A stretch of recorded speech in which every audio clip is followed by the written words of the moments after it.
Hola, salut à tous. Le très attendu chapitre 799 de Kingdom est là. On s'est arrêté en gros quand... Oui, ah oui, So, il va pour en gros retrouver le corps de Shiryu et en cliff, on voit que Shiryu est vivante, le bras amputé, c'est ça, les retrouvailles. Oh, c'est mignon! Donc, c'était ça le cliff au dernier chapitre. Donc, allons-y, là on va découvrir en gros ce qui va se passer, quoi. Si Kansaro va en gros, les garder en tant que prisonniers, les renvoyer ou les tuer, mais s'il a sauvé Shiryu, c'est pas pour la tuer, quoi. Pas déconner. Donc, on va voir le choix qu'il va faire, quoi. En gros, les garder ou les renvoyer. Donc, première page, on nous montre So qui voit Shiryu, Shiryu qui le voit, Shiryu fait. Mais Circeau! So la regarde, les larmes commencent à venir, quoi. Elle fait, mais Circeau! So aussi, les larmes commencent à venir. Et là, ils sont là. So fait, Chirio! Et Chirio fait, mais Circeau! Et le titre du chapitre, c'est le cycle de la guerre. Ils sont là, ils sont heureux. Et là, Chirio fait, mais Circeau, vous n'avez pas besoin d'être aussi téméraire. Je ne peux pas faire grand-chose pour mon bras, mais après la guérison complète du reste de mon corps, j'aurais pu en tuer 5 ou 6 et m'enfuir toute seule. Et là, les soldats de Seika qui entendent ça, l'un d'eux fait, cette femme, après ce qu'on a fait pour elle, après qu'on l'ait guérie, quoi. Et là, derrière, on voit un autre qui est patron de Kansaro, il fait, tu devrais être reconnaissante envers Messie Kansaro. C'est lui qui a donné l'ordre de sauver cette femme. Et un autre fait, cela étant dit, c'est impressionnant qu'elle ait réussi à survivre avec toutes ses blessures et qu'elle est autant guérie en seulement quelques jours. Et là, le gars qui voulait te tuer, rappelle-toi d'un chapitre saut, quoi, il fait, je n'ai rien à faire. Tu as, tu as étreint ta femme, il est temps de faire rouler ta tête. Et là, Shiryu fait, comme si j'allais te laisser faire, je crouton, je vais te tuer. Le gars fait, ah. Et là, So fait, Shiryu. Et là, So regarde de Kansaro, il fait, mais excuse Kansaro, veux-tu bien écouter une dernière requête? Et là, So lui fait, je t'offre ma tête. Mais s'il te plaît, en échange, permets à Shiryu de retourner au pays indemne. Et Shiryu est surpris d'entendre ça. Et Shiryu fait, que dites-vous, So? Et So fait, tais-toi. Et Shiryu fait, je ne me tairai pas. Si tu meurs ici, alors moi aussi, je te suivrai quoi qu'il. Et là, derrière, So coupe la parole et il fait, je t'en supplie, Kansaro. Et là, Shiryu fait, mais sur So. Et Kansaro fait, ça suffit. So, je ne t'aurais pas renié avec ta femme si j'avais l'intention de te tuer ici. Et Gigan, le gars qui en gros dégainait son épée, quoi, qui voulait trancher la tête de So dans le chapitre, fait ah, choqué. Et un autre à côté fait, c'est ce que je me disais. Et là, So fait, Kansaro. Kansaro le regarde et lui fait, pour honorer ta bravoure, je vais vous relâcher tous les deux. Allez-y. Et ils sont tous choqués, les soldats du Jao, quoi. Et même Shiryu. Et So surpris fait, Kansaro. Et il le regarde dans les yeux et lui fait, merci. Aussi longtemps que je vivrai, je n'oublierai jamais cette dette. Et Kassar lui fait, oui, bien sûr que tu n'oublieras pas.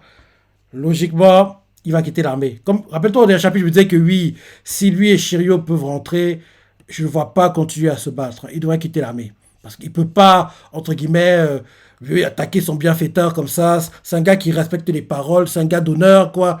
Donc, ils ont sauvé Shiryu, ils ont laissé partir. Il va quitter l'armée, je pense.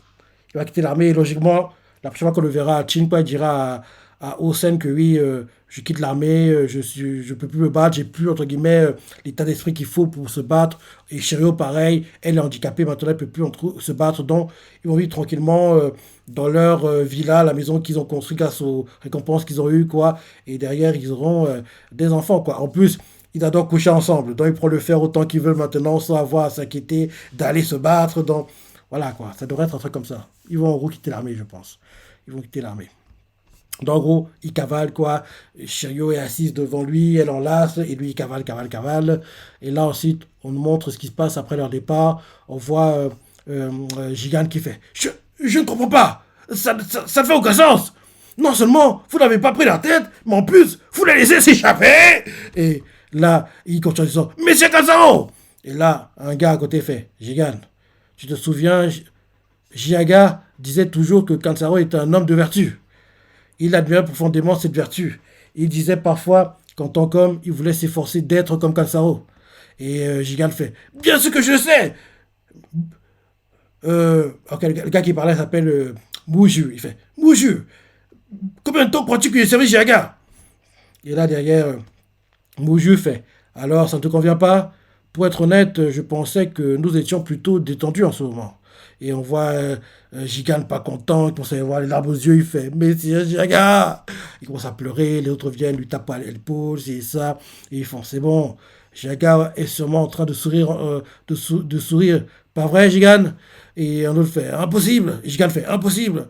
Aucun d'entre nous n'a jamais vu Messier Jaga sourire auparavant. Et ils font oui, tu as raison. Ils commencent à essuyer leurs larmes. On montre Kansaro qui écoute tranquillement. On montre So qui cavale avec Shiryu. Et le temps s'écoule. Et ensuite, on change de point de vue. On montre en gros une ville quoi, qui est en train de faire la fête. Le décor fait penser à. Ouais, je pensais, ça doit être Tantan, je dirais, parce que Seika ne ferait pas la fête comme ça, parce qu'ils ont perdu trop de soldats pour fêter, entre guillemets. Donc, ça va être la capitale. Et oui, à la capitale de Jao, Kantan. On voit encore des gens qui font la fête, confetti, des gars qui dansent, la musique, des gens qui mangent, en gros, des gens qui crient. Bon, bref, c'est la fête. C'est la fête, quoi. Et là, la voix se fait. Une grande fête est organisée pour commémorer la victoire de l'armée de Riboku sur l'invasion nord par Chin une fois de plus. Et là, les gens font, mais un gars fait, mais Riboku est victorieux. Un autre fait, c'est une victoire. Un autre fait, mais c'est Riboku. Un autre fait, mais c'est Riboku. Un autre fait, deux victoires consécutives. Un autre fait, mais c'est Riboku est un dieu. Un autre fait, Jao Banzai. Un autre fait, mais c'est Riboku Banzai. En gros, ils sont heureux. Et là, on nous montre des gars qui. Des marchands, ouais, des marchands. L'un d'eux fait c'est la poupée de Messie Riboku, elle est bénie. Un gars fait je la veux. Un autre fait je l'achète. Un autre fait donne-moi 102. Un autre fait 3. On change de marchand.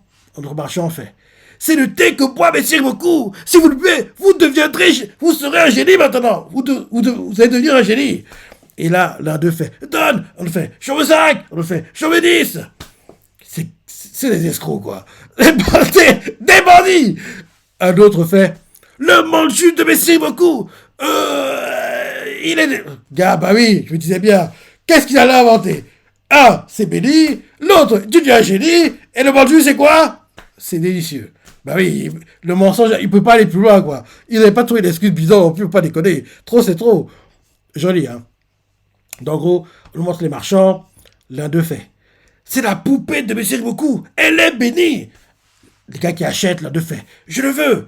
Un autre fait je l'achète. Un autre fait donne-moi en deux. Un autre fait 3. On change de marchand. Un autre marchand fait c'est le thé que boit Monsieur Riboku. Si vous le buvez, vous allez devenir un génie. Un client fait donne. Un autre fait j'en veux 5. Un autre fait j'en veux 10. Un autre marchand il fait le manju de Messie beaucoup. Bref, c'est délicieux. Bah oui, qu'est-ce que t'as inventé? Oui, comme j'ai dit plus tôt. Béni, j'ai dit, l'autre c'est délicieux. Et là, un gars fait donne-moi ça. Donc, en gros, on voit que oui, ça, les gens font du business, quoi. En gros, là, c'est la fête, donc c'est le mois de faire le chiffre d'affaires. La voix tout fait. Et ainsi, la popularité de Riboku atteignit un pic historique. On voit des civils qui parlent entre eux. L'un d'eux fait mais si beaucoup n'est tout pas de retour. Un autre fait, il stationne toujours dans le nord pour le, il stationne toujours dans le nord pour le moment. Alors, une dame fait, il travaille trop. Une autre fait, je veux voir son visage dès que possible. Et là ensuite, on change de point de vue. On nous montre le palais. En gros, les ministres. On voit Kakuka, je crois, il s'appelle. Le ministre de Jao. Attends. Kakukai.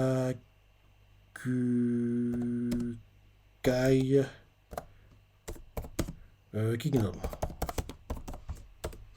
Ouais, c'est bien lui, c'est bien lui, c'est bien lui, c'est bien lui.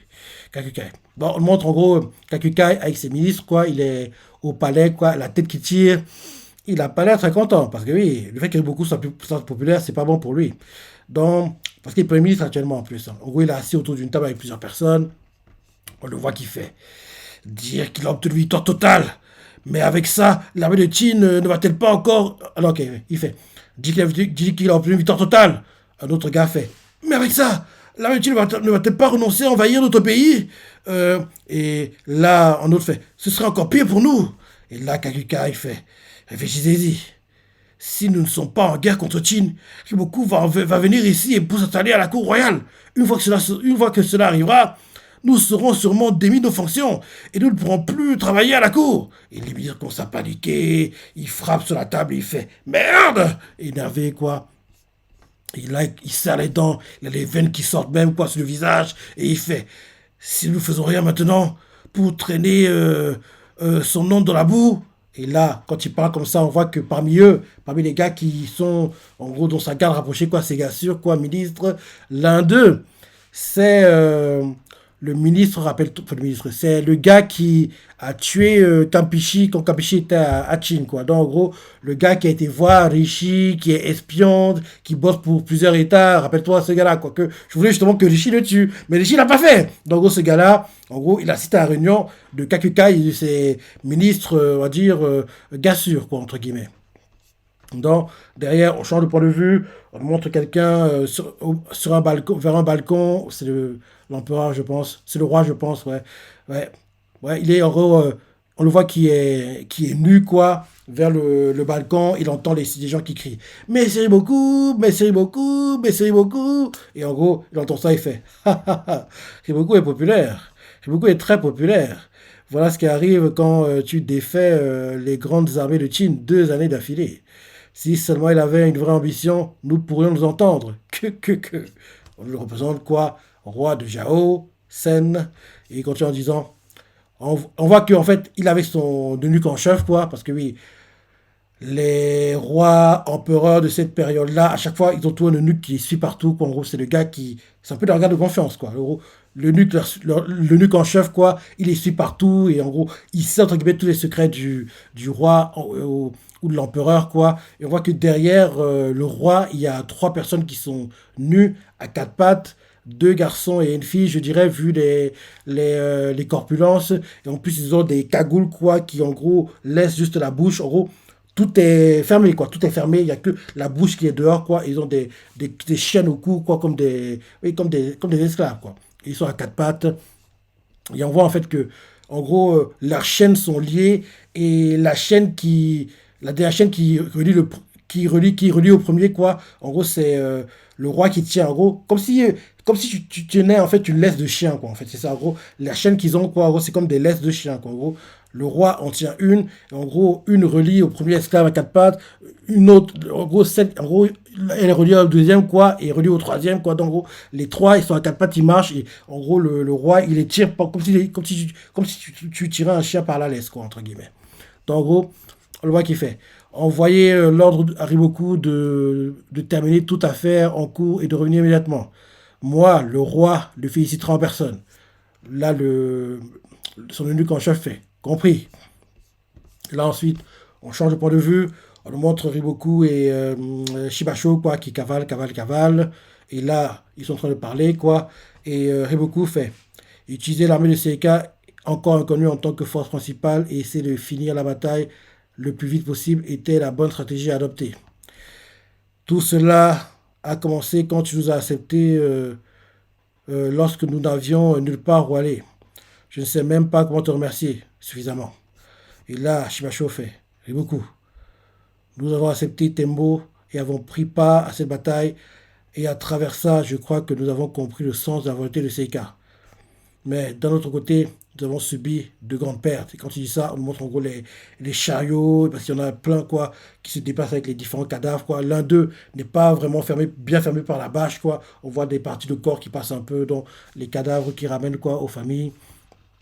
Je continue en disant, il continue en disant, et pour s'assurer que le sacrifice des nôtres n'était pas vain, Seika n'aura pas d'autre choix que de reprendre le chemin de la guerre si Jao devait à nouveau tomber dans une autre crise causée par une invasion ennemie. Et là, il continue en disant, c'est exactement comme l'a dit Kansao, une fois que l'on s'y engage, il n'y a pas de retour en arrière. Mais toi et tes hommes de Ganmon, aux terres les plus au nord, faites déjà ça depuis des années. Ne ressens-tu pas de la douleur de leur faire subir ça, Riboku? Riboku répond, oui, c'est douloureux, mais tant que Chin s'efforcera de réaliser une unification Aucune terre de Chine ne connaîtra jamais la paix. Peu importe que tu te trouves, peu importe où tu te trouves, tôt ou tard, tu seras englouti par la guerre. Et c'est Chine qu'il faut blâmer en tant qu'envahisseur. Derrière Shibacho fait. N'importe lequel des autres pays ferait de même s'ils en avaient la force.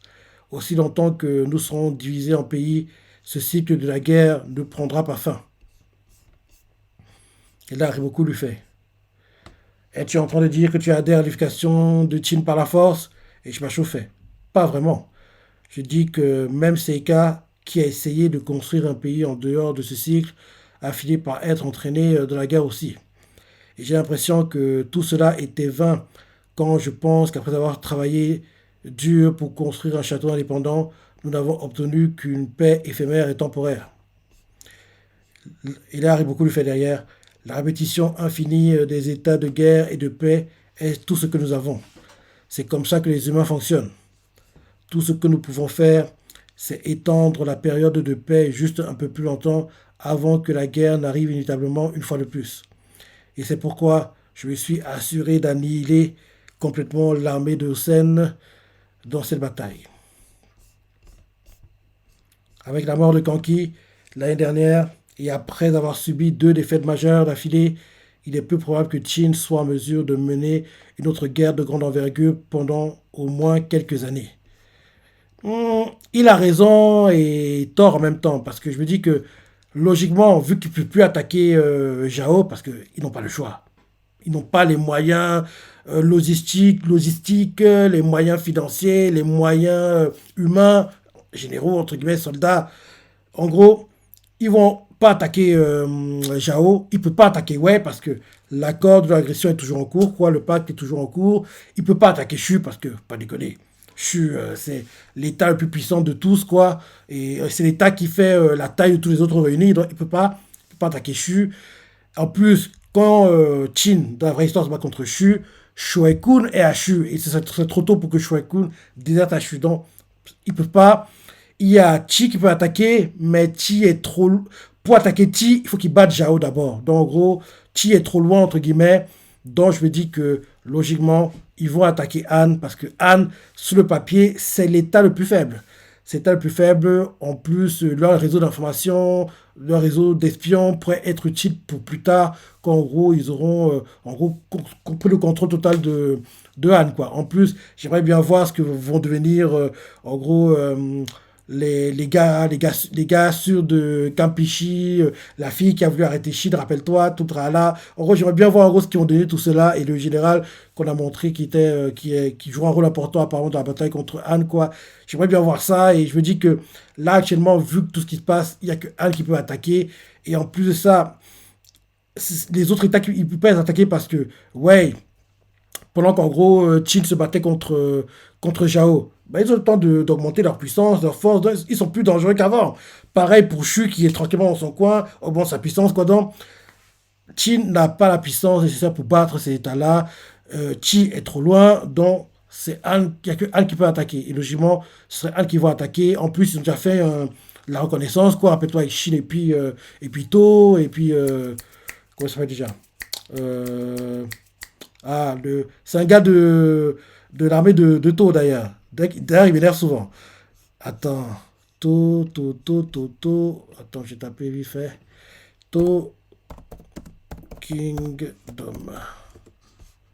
Oui. J'oublie tout le temps le nom. C'est un gars de l'armée de hockey, hein. Hum, ouais, To Army. Comment il s'appelle déjà? Ah, comment il s'appelle déjà? Rokuomi, voilà, Rokuomi. Même que pour moi, il est mauvais, hein.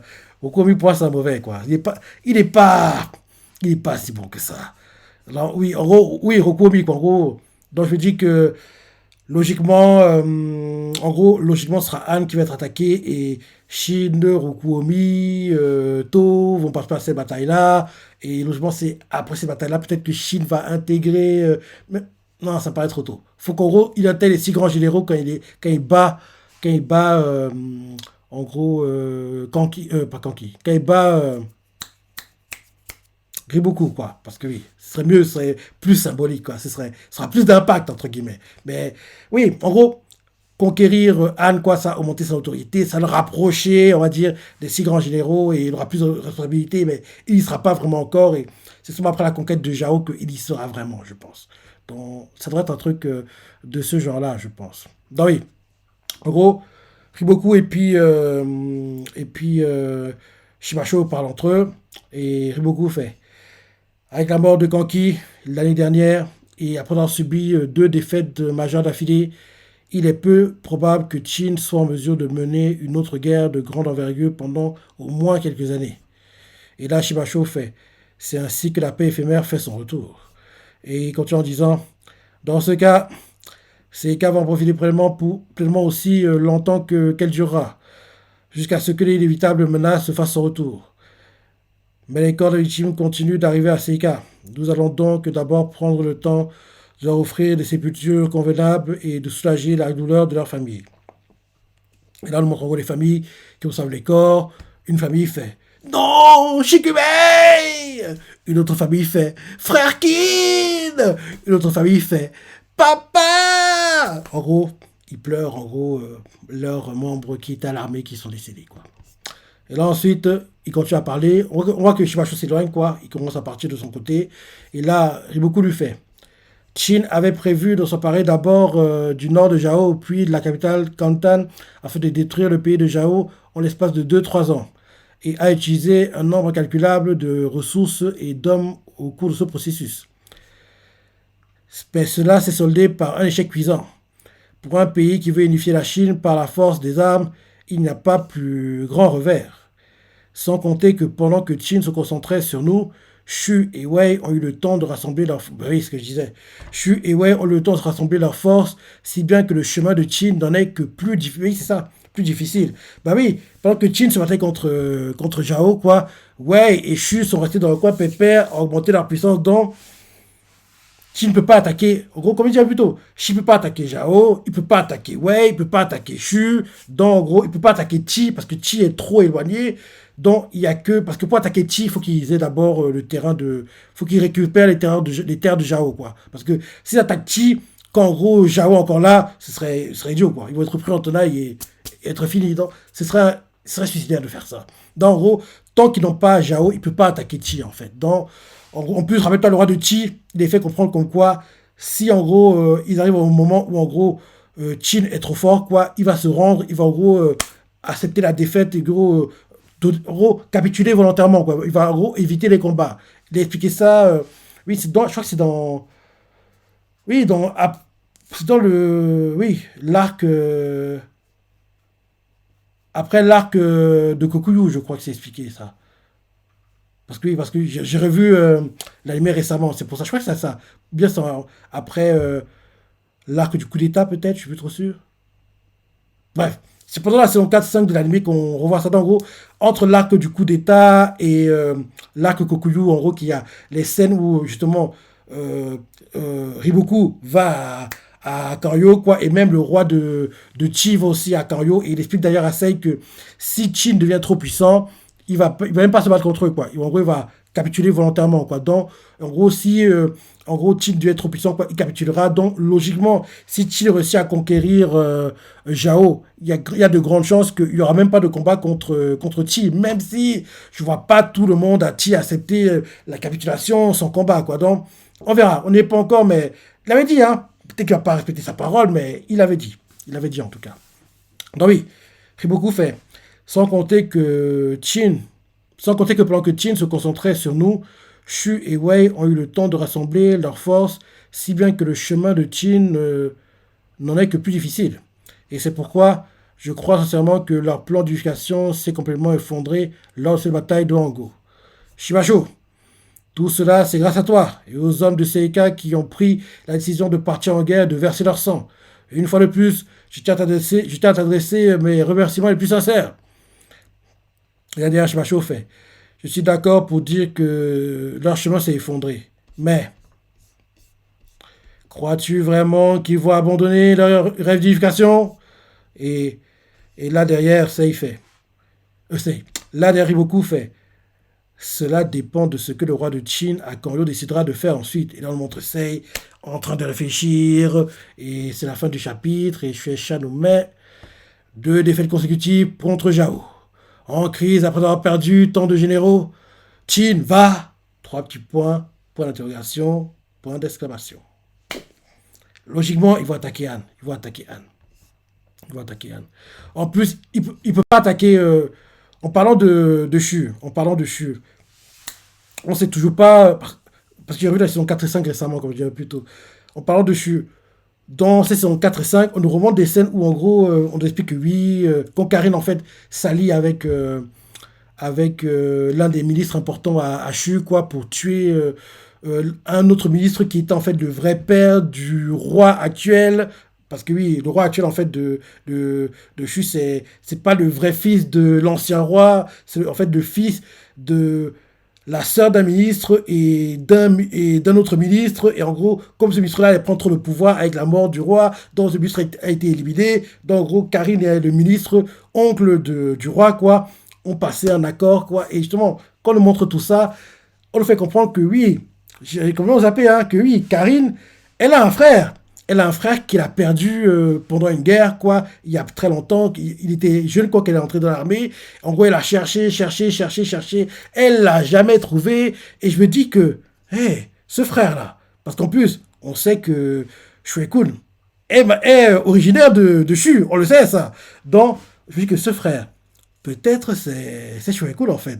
Et en gros, là, actuellement, ça va être un peu cliché, quoi, mais il est amnésique et depuis que pendant la guerre, il a eu des traumatismes, il a perdu la mémoire. Derrière, Ryofu, il a trouvé intéressant, il a pris sous son aile et derrière, tu connais quoi, sa ascension à titre, tout là, quoi. Donc, en gros, depuis tout ça, quoi, il n'a pas vraiment refait attention à se rappeler ce qui s'était passé. Il continue sa vie à Tin tranquillement, quoi. Et peut-être qu'à un moment, il y aura une rencontre Shue-kun, Karine, et en gros, Karine qui va le voir, il va dire, eh mais, tu fais penser à quelqu'un. On dirait mon frère. Tu es mon frère. Il m'a fait, mais qui t'es, toi, je te connais pas, c'est ça, Karine, je te connais pas. Et derrière, en gros, il va dire, oui, t'as une cicatrice ici, t'as une cicatrice d'Anna. Et il va faire, hein, comment c'est tout ça, ce genre de choses, quoi. Et là, peut-être qu'en gros, voir Karine, ce sera un déclic pour lui. Et en gros, petit à petit, les souvenirs vont revenir. Et en gros, quand ça va revenir, il va comprendre que, oui, il aura un dilemme, quoi. Rester à Chine et en gros, continuer l'unification de la Chine, quoi. Ou aller à Chu et rejoindre en gros sa famille parce que oui, Karine a un autre frère qui est dans l'armée, quoi. Donc en gros, retrouver sa sœur et son frère, entre guillemets. Et en gros, il va se dire que oui, vu tout le temps que j'ai perdu, je ne les ai pas vus, c'est ça. Donc je vais rentrer à Chu et en gros, en désertant Chine, quoi. Il laissera un message, mais oui, il va fuir, quoi, quand même, parce qu'il il va pas dire, il va pas aller voir ça et faire oui, je suis originaire de Chu, ma sœur c'est Karine, ciao, je rentre. Non, il va laisser un message et fuir.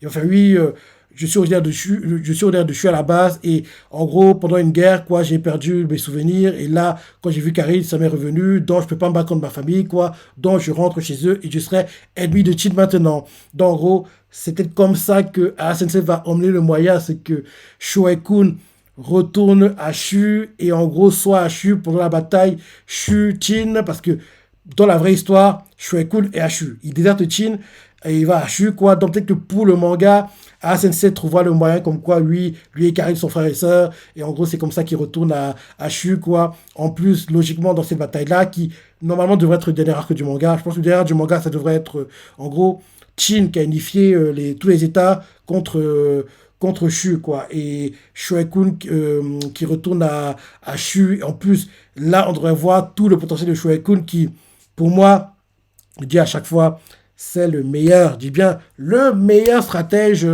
du manga. Mais comme il est bridé par Sensei, parce que s'il était ce genre de bataille tout le temps, c'est triste à dire, mais oui, le manga s'est terminé depuis longtemps. Parce qu'il aurait les réponses à toutes les problématiques que lui posent les différents généraux, quoi. Mais quand, en gros, il met en place une stratégie depuis Tario, quoi, derrière, il fait confiance aux généraux sur le terrain pour, en gros, ajuster en conséquence par rapport aux problématiques que les généraux adverses vont les poser, quoi. Donc, il fait confiance, en gros, aux généraux qui sont sur le terrain, quoi. Donc, c'est pour ça que, par moyen des imprévus, c'est ça. Mais s'il était tout le temps sur le terrain, s'il aurait gagné. Le manga s'est terminé depuis longtemps. Le manga s'est terminé depuis longtemps.